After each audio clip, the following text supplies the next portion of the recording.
হৃদয় স্কুলে যেতে ভালোবাসত। প্রতিদিনই বলতো, মা, স্কুলে আজকে নতুন কিছু শিখব। আমি ওর চায়ের কাপ হাতে দিতাম, আর ও ব্যাগটা কাঁধে ঝুলিয়ে বলতো, আমার জন্য দোয়া করো মা।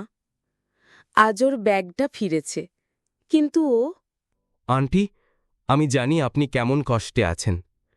সেদিন ২১ জুলাই আমরা ক্লাস 7-এ ফিজিক্সের পিরিয়ডে ছিলাম।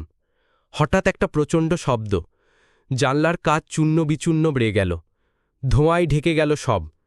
হৃদয় তখন পাশে বসেছিল, আমি ওর হাত ধরেই দাঁড়িয়েছিলাম। কিন্তু মুহূর্তেই আগুন, ধোঁয়া, চিৎকার। তুই জানিস ইমন, ওর জন্মদিন ছিল ২২ জুলাই।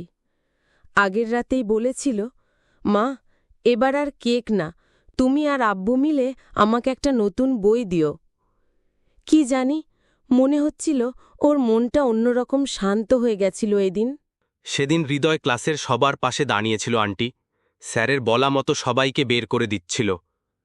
ও নিজে পিছনে ছিল। আমি বলেছিলাম, চল দৌড় দেই, কিন্তু ও বলল, তুই আগে যা।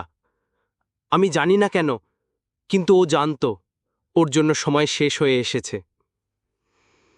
ধীরে ধীরে উঠে দাঁড়ায়, স্কুলের দেয়ালের দিকে তাকিয়ে।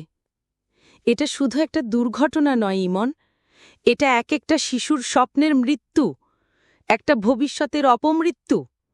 এমন জায়গায় প্রশিক্ষণ যন্ত্র চালানো হয় যেখানে শিশুরা প্রতিদিন হাসে, শেখে, বড় হয়। এই সিদ্ধান্ত কে দেয়? ধীরে আসে মায়ের পাশে। হৃদয়ের খাতার ভাঁজে একটা কবিতা ছিল। ও বলেছিল একদিন আমাকে শোনাবে। সেটার শোনা হলো না আন্টি। আমি ওর খাতা নিয়ে এসেছি। খাতার